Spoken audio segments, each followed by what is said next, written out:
As the new year begins, resolutions and goals are on top of many people's minds, but they can be easy to lose track of without a good plan.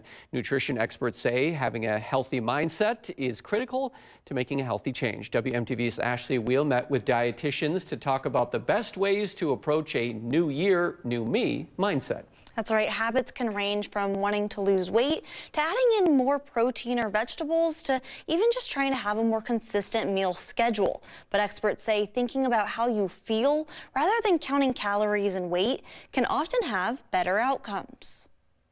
It's very overwhelming, especially this time of year. Megan Gibson is a registered dietitian. It's kind of something I've always been interested in. I, grew up kind of cooking with my mom and always being interested in what makes up food. And volunteers with the Wisconsin Academy of Nutrition and Dietetics, helping Wisconsinites focus on healthy eating. It's a lot of pressure to feel like I need to change everything to be healthier, new year, new me, starting fresh. Gibson says how you approach goals is crucial. It's best to focus more on the behaviors and not just the number on the scale, making it more health-centered instead of weight-centered only. She says it's important for people to keep a healthy relationship with food when approaching new habits. Eating can become very stressful then at that point.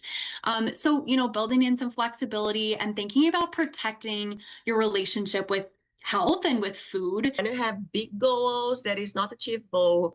It is very difficult for us to change. Michelle Ravelli is a scientist and dietitian nutritionalist with the UW Biotechnology Center. Both Ravielli and Gibson say goals should be specific to avoid getting overwhelmed and giving up. So have small steps and move forward with these small steps more important than have a bigger goal and you don't not achieve it. And to ask yourself, is this realistic? Is this doable specifically for me?